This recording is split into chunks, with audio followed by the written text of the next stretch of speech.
وَمَا آتَاكُمُ الرَّسُولُ فَخُذُوهُ وَمَا نَهَاكُمْ عَنْهُ فَانْتَهُوا.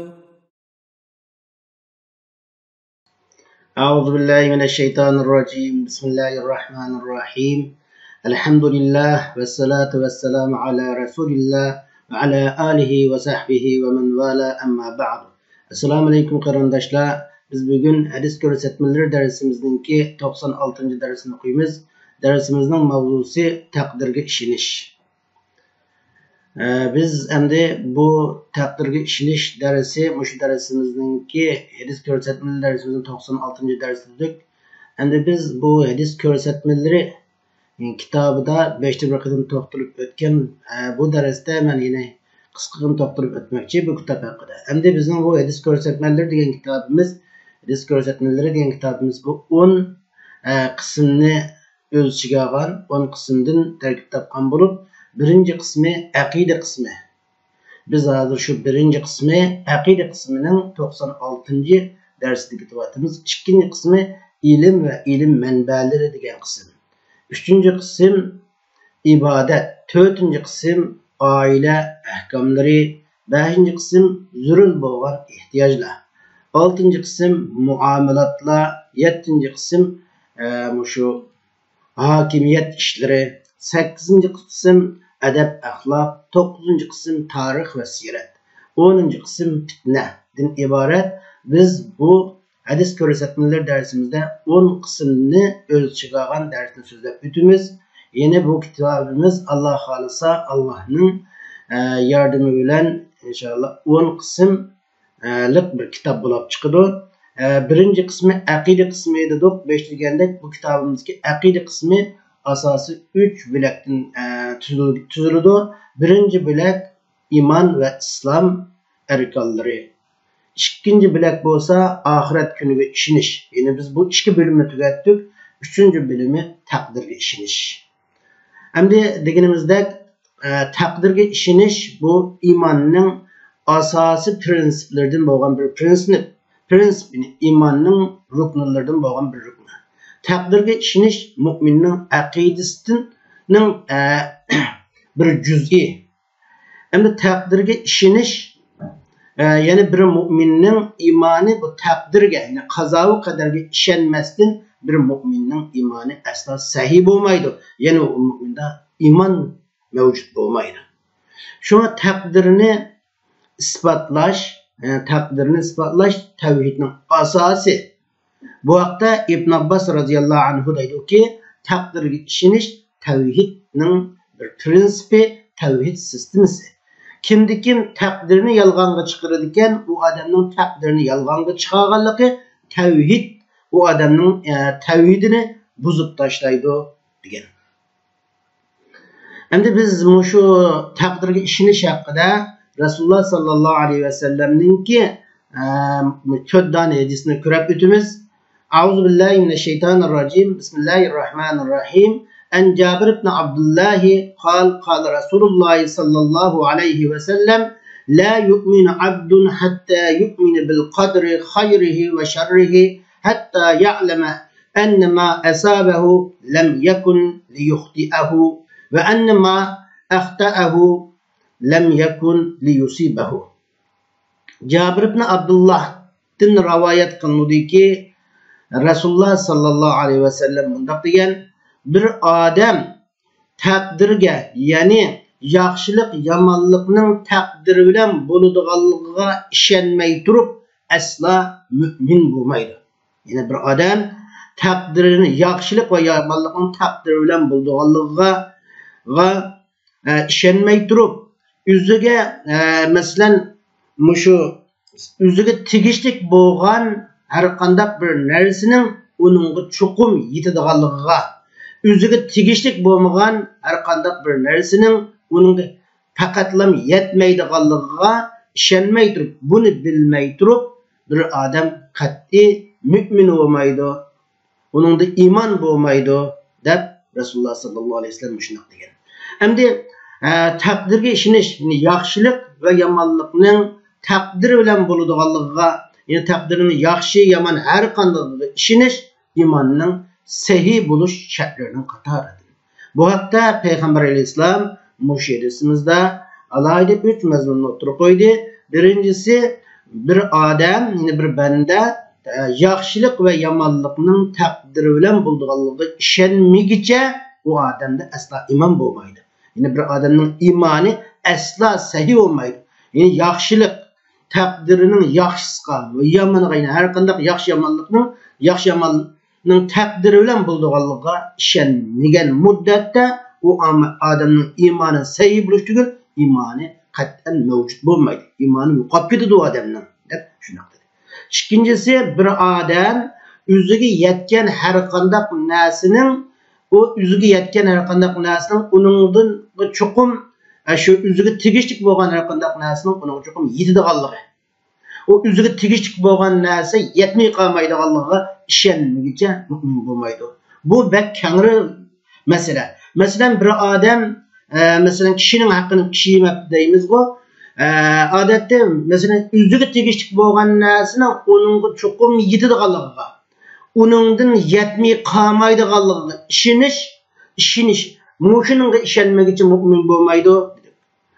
Endi odamning iymoni zodi o'ziga tegishli bo'lgan taqdirda, mayli u yaxshiliklar bo'lsin, mayli yomonliklar bo'lsin, o'ziga tegishli bo'lganning chuqum o'ziga yetadiganligi, uningga u erishadiganligi yoki uningga u musibat bo'lsa keladiganligi, yaxshilik bo'lsa chuqum uningga erishadiganligi, Alloh uningga farz qilgan, yana Alloh uningga yozgan ne'mat bo'lsin yoki baloy musibatlar bo'lsin, chuqum uni u ko'radi, uningdan kechib asla qutulolmaydi. Buningga ishonmaguncha mu'min bo'lmaydi. Shunga masalan tijoratchi, qo'shni do'kon tijoratchilari bo'lsin, Allohning taqdiri uningga tegishli bo'lgani cho'qim uningga keladi. Ya'ni unda deganlik qat'iy sababini qilmang deganlik emas. Ammo uningga tegishli bo'lmagani har qancha qilsa-mu uningki bo'lmaydi axirda. Buni cho'qim biz bir iymon nuqtasidan tushunishimiz kerak. Üçüncüsü, bir odam o'ziga tegishli bo'lmagan narsaning o'ziga qat'iy yetmaydiganligi. Har qancha sababini yaxshiliklardan bo'lib, har qancha sababini qilsa-mu, o'ziga tegishli bo'lib yozilmagan narsaga uning qat'iy erisholmaydiganligi. Ammo yoki o'ziga tegishli bo'lmagan har qanday musibatning har qancha xatarlari borsa-mu, u unga yetmaydiganligiga ishonmaguncha mu'min bo'lmaydi. Shunga xulasası takdirden keçip qutuluş asla yok. Mayli o takdirning yaxshisi olsun, yine şu adamga yaxshi tuyulutgan yoki u adamga yomon bilinayotgan takdir bo'lsa, uningdan keçip qutuluş asla mumkin emas. Yana ikkinchi hadisimiz Ali ibn Abi Talib radhiyallohu anhudan bayon qilingan hadis. An Ali ibn Abi Talib radhiyallohu anhu qala Rasululloh sallallohu alayhi ve sellem لا يؤمن عبد حتى يؤمن بأربع يشهد أن لا إله إلا الله وأني رسول الله بعثني بالحق ويؤمن بالموت ويؤمن بالبعث بعد الموت ويؤمن بالقدر. Ali ibn Abi Talib radıyallahu anh deydi ki Resulullah sallallahu aleyhi ve sellem mındak dedi. Bir adam 4 narsaga ishonmaguncha mu'min bo'lmaydi. Birincisi, Allohdan boshqa hech qanday ilohning yo'q ekanligiga guvohlik bermaguncha. Resulullah deydi ki, mening Allohning elchisi, meni Allohning haq bilan tavhid risolati bilan meni avatgan deb meni Allohning elchisi deb ishonmaguncha mu'min bo'lmaydi dedi Resulullah. İkincisi, bir odam o'limga ishonmaguncha mu'min bo'lmaydi. Üçüncüsü, o'lgandan keyin tirilishga ishonmaguncha mu'min bo'lmaydi. Dördüncüsü, yani bir odam bu taqdirga ishonmaguncha, yaxshilik yomonliklarning taqdir bilan bo'lganligiga ishonmaguncha mu'min bo'lmaydi. Yani mu'min bo'lmaydi deganimiz, yani komil mu'min bo'lmaydi demakchi emas, biz unda asla iymon bo'lmaydi. Unda asla nima bo'lmaydi? Iymon bo'lmaydi. Yine unda o mu'min hesaplanmaydı. Endi Resulullah sallallahu aleyhi ve sellem bu hadiste şunda haberlerini bir vatıdı ki bir adamның asla mu'min bo'lmaydiganligi. 4 narsaga iymon keltirmasa asla mu'min bo'lmaydiganligini xabar berib, birincisi bir adam Allah'tan başka hiç kandak ilah yok deb bilip, onu kalbide itiqat qilib, tili bilen aşkarımısa. O Allah'tan başka hakiki ibadet kılınca ma'bud yok deb itiqat qilib, aşında la ilahe illallah Muhammed Resulullah deb tili bilen onu dili bilen tasdiqlab, tili bilen onu aşkarımısa ve Muhammedun sallallahu aleyhi ve sellemni peygamber Allah'ın peygamberlerinin en ahirkisi, yani Muhammed Aleyhisselam'ın Allah'ın elçisi, o Muhammed Aleyhisselam'ın Allah Teala tevhid bilen, risalet bilen öğretken Allah'ın peygamberlerinin en ahirkisi de bilip bunun itikat kılmıgıca o adam İslam'ı bulmaydı. İkincisi, bir adam ölümge işenmegüçe, yani ölümün hak ikenligiga işenmegüçe, dünyanın yo'qoladiganligiga, dunyodan ahirda hech narsaning qolib qolmaydiganligiga ishonmaguncha, ölümning Allohning emri, takdiri, Allah bekitgan ajal buncha bo'ladiganligiga ishonmaguncha mu'min bo'lmaydi. Üçüncüsü, o'lgandan keyin tirilishning yüz berdiganligiga, o'lgandan keyin Allah onu tirildirdiganligiga, Allah qabridagi kishilarni tirgizib, onundan hesap elib, yaxshilarni jannatga, yomonlarni do'zaxga kirgizish uchun hesap maydoniga yig'adiganligiga ishonmaguncha o adam mu'min bo'lmaydi. Dördüncüsü, takdirga ishonmaguncha, yani Allah bandisiga urunlashtirgan yaxshi yomon har qanday ishning Allohning shu urunlashtirgan taqdiri bilan bo'lganligiga ishonmaguncha mu'min bo'lolmaydi. Yani muşu tört işten biriga işenmegen adamda asla iman bo'lmaydi. Allah subhanahu ve ta'alaga işeniş, Allah subhanahu ve ta'alaning malaikalarga, kitaplarga, peygamberlarga, ahiret günüge, takdirga, yaxshilik, yomonlikning taqdiri bilan bo'lganligiga işeniş, mana bu imanning asosli prinsiplari, ruknlari. Bende muşu altı asası prinsipi işenmey turib bir adam asla mu'min emas. Onun da imanı yok. Endi bu yerda bu төртнің zikr qilinishi, malaikalarga ishonishning, Allohning payg'ambarlarga tushirgan kitoblarga ishonishning ahamiyati yo'q deganlikni uqtirmaydi. Chunki Allohga ishongan, Allohning payg'ambari bo'lgan Muhammad alayhisolamga ishongan odam, ya'ni Muhammadun sallallohu alayhi vasallam xabar bergan har qanday xabarga, Allah'ın kitabı olan Kur'an-ı Kerim'de kelgen her qanday haberlerge o çokum işinidir. Şu noktasından, şu cihetten şu bir yerde tövbe alaydı tilgarinden.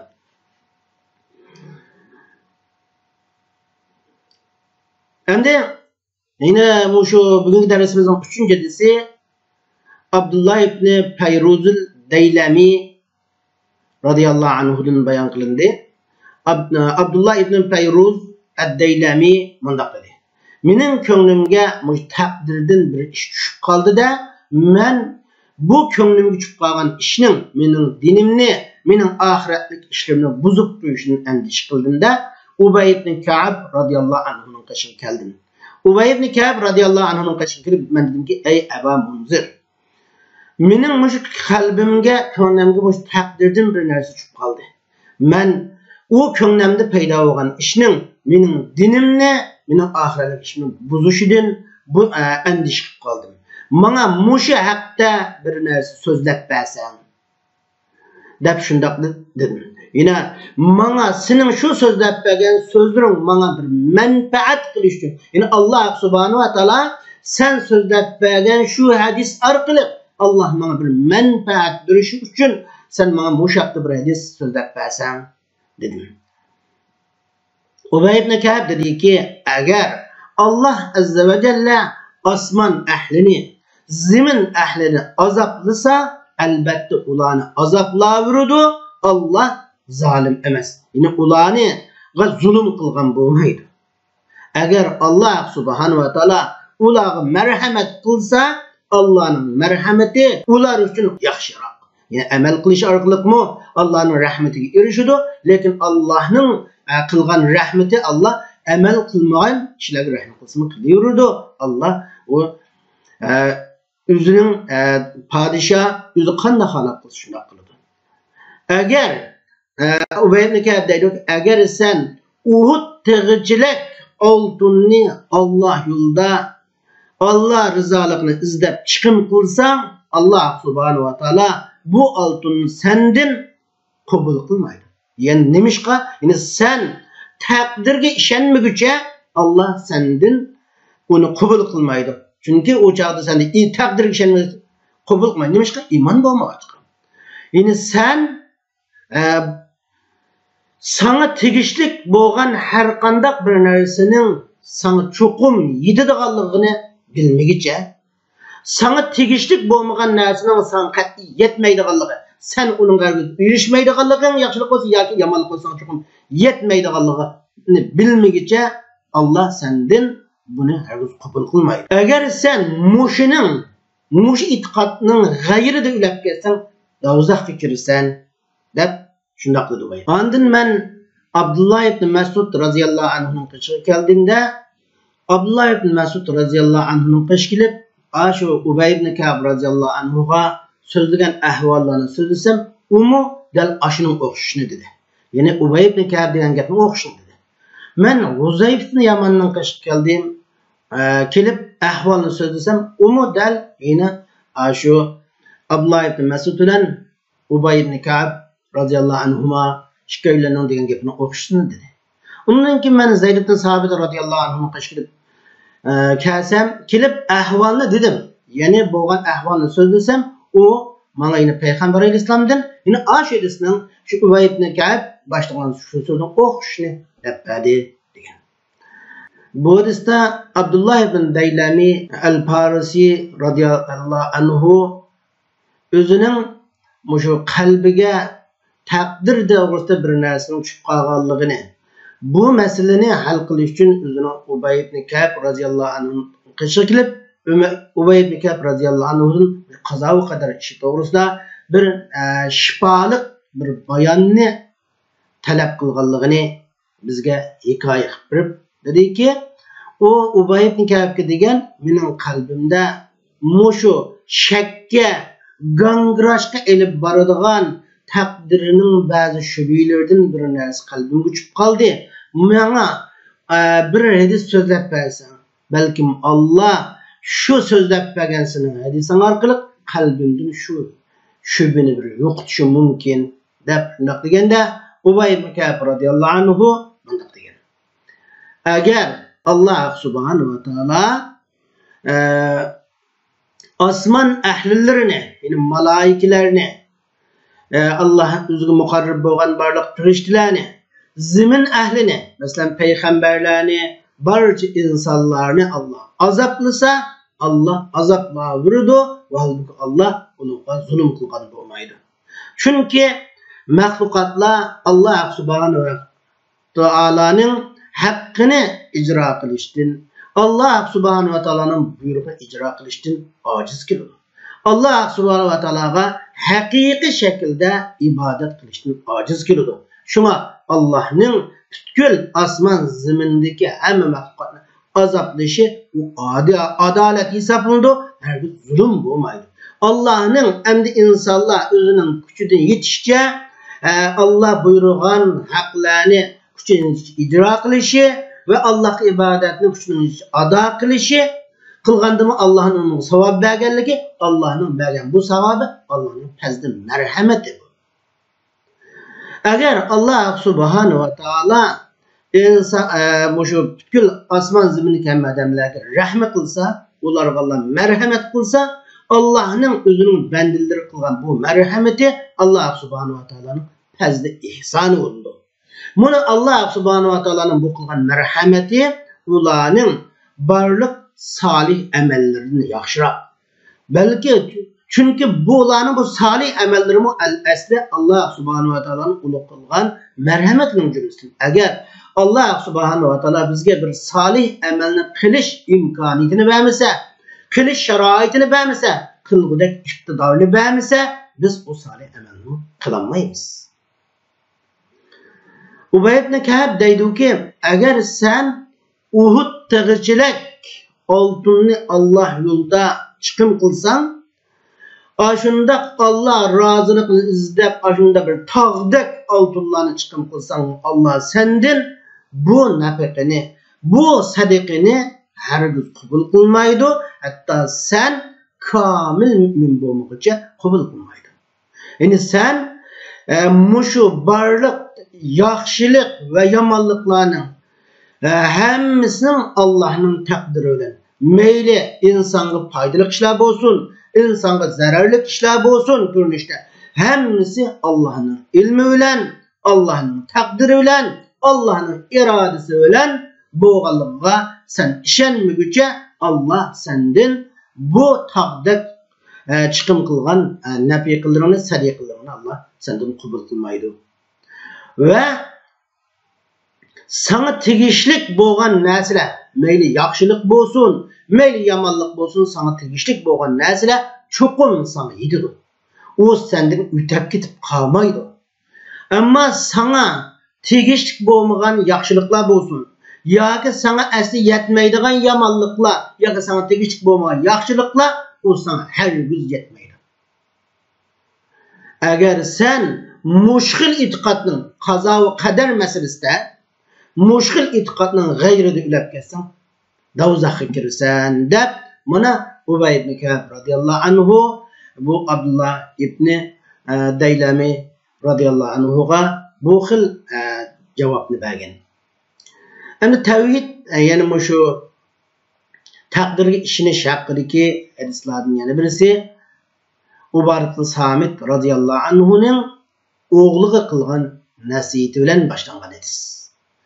An Ubarat bin Samit ennehu qal li ibnihi ya bunayya inneke len tecide ta'me hakikatul iman hatta ta'leme enne ma asabeke lem yekun li yuhti'ek ve ma ahta'eke lem yekun li yusibek. Semi'tu Resulullah sallallahu aleyhi ve sellem yaqul inne evvele ma halakallahu el-kalemu. فقال له اكتب قال ربي وماذا اكتب قال اكتب مقادير كل شيء حتى تقوم الساعة يا بني إني سمعت رسول الله صلى الله عليه وسلم يقول من مات على غير هذا فليس مني. Ubadat bin Samit radıyallahu anhu'nun oğluğa mundak digellik rivayet kılındı ki ey oğlum sen sana tegişlik boğan nesinin sana çokum yetidigalıga sen çokum onun erişidigalıga sana tegişlik boğmagan nese sana hergiz yetmeydigalıga işenmegüçe bunu şundak dep sen bilmegüçe imanның haqiqi tamini hergiz tapanmaysa hergiz tetiyanmaysa oğlum men Resulullah sallallahu aleyhi ve sellem'nin mundaq deganligini anladım. Allah subhanahu ve taala yaratgan narsinin tuncisi kalem. Allah subhanahu ve taala kalemni yaratıp kalemge uktub yazgın degan. Kalem degan ki ey Rabbim men nimini yazaman deganda Allah subhanahu ve taala degan ki kıyamet günügacha hem şeylerinin miqdar takdirini yazgın degan. Dep Resulullah'ın muşundaq deganligini anlagan. Ey oğlum, men Resulullah sallallahu aleyhi ve sellem'nin yine mundaq deganligini anladım. Kim ki muşikil itikadının gayrida ülep kesse o adam menden emas degan. Dep oğluğa Ubadat bin Samit radıyallahu anhu mana muşundaq nasihatlarni qilgan. Endi sahabe radıyallahu anhumlar ular ballarga ve başka insanlarga aqide işlerini, aqide meselelerini alaydı ügütüttü. Yani iman ulanın ay ballarının kalplerinde en mükemmel şekilde uruluş için aqide işlerini, aqide meselelerini bunu bayan gayristimiz bayan kılgan qoğşaş boşundaq ügütüttü. Ubadat bin Samit radıyallahu anhu ey oğlum dep yine muşu vesiyetini kılgandan keyin Ubadat bin Samit radıyallahu anhu oğluğa ey oğlum sen muşu sana tegishlik bo'lgan ne'matlar bo'lsin, sana tegishlik bo'lgan musibatlar bo'lsin, sana tegishlik bo'lgan narsaning sana cho'qim yetadiganligiga sen shuni ishonmaguncha, shuni shundaq deb e'tiqod qilmaguncha, sana tegishlik bo'lmagan narsalarning mayli ne'matlar bo'lsin, mayli sinoqlar bo'lsin, uning sana hargiz yetmaydiganligiga, yine sendin başqalarga bu ishni o'tab ketadiganligiga sen ishonmaguncha, ey o'g'lim, sen hargizmi imonning haqiqiy ta'min tetiyolmaysan deb Ubar bin Samit radhiyallohu anhu o'g'liga vasiyat qilgandan keyin mundaq deydi. Men Rasululloh sallallohu alayhi va sallamning mundaq deganligini anglagan. Allah subhanahu va taolo yaratgan maxluqotning tunjisi qalam bo'lib, Allah qalamga yozg'in degan. Qalam ey Robbim, nimani yozaman deganda Allah subhanahu va taolo deganki, ya'ni Allah qiyomat kuni kadar qiyomat bo'g'uchilik koinotda Allah uni yaratishni, uni barpo qilishni, mavjud qilishni Allah iroda qilgan har qanday shayning qachon, qayerda, qanday shaklda bo'ladiganligini yozishga, yine bu shaylarning taqdirat ahvolini yozishga Allah subhanahu va taolo buyurgan. Buni mushu narsalarni yozgan degan. Ubar bin Samit radhiyallohu anhu dedi ki, ey oğlum, men Rasulullah sallallahu aleyhi ve sellem'in muşkil itiqatının gayrida o'lganidan qazo va qadarga, yani ishonmay, muşkil itiqat degan qazo va qadarga mana mushundaq ishonmagan holatda o'lib ketgan odam mendan emas. Yani o haqiqiy men ilib kelgan aqidaga, islom aqidasi ishongan bo'lmaydi, mu'min bo'lmaydi degan. Endi bugungi darsimizning xulosasini olsak, taqdirga ishonish vojib. Chunki taqdirga ishonish iymonning asli. Taqdirga ishonmasdan iymon mavjud bo'lmaydi degan mazmunni xulosalaymiz. Ikkinchisi, bugungi darsimizda Alloh subhanahu va taologa tavakkul qilish, Allohning taqdiriga rozi bo'lishga qiziqlantirish sözünü dersimizde. Bu çıkıyor. Üçüncüsü bugünkü dersimizde yine takdirden yazılganlardan, yine insan özünün takdirinden asla keçip kutulanmaydıganlığının bayanı bu dersimizde oturup koyuldu. Dördüncüsü Allah subhanahu ve taalaga, Allah'ın peygamberlerine, Allah'ın takdirlerine işiniş, mana bu İman eningsiz sahih olmaydigan bir prinsip ekanligi. Shundaqla o'lim ishinish, o'lgandan keyin tirilishga ishonish bu ham bu imonning sahih bo'lgan prinsiplardan bir prinsip ekanligi bugungi darsimizdan bu mazmunlarni ko'ra olamiz. 5-incisi taqdirga ishonishdagi sog'lom aqida bu darsimizda bayon qilinadi. Taqdirni inkor qilgan kishining yoki taqdirini Rasululloh sallallohu alayhi vasallam degandek shaklda ishonmagan kishining payg'ambar islomdan emas ekanligi. Ya'ni islom dinida, islom din aqidasida emas ekanligi bugungi darsimizdan bu ifodalanadi. Va oxir da'wana alhamdulillahi robbil alamin.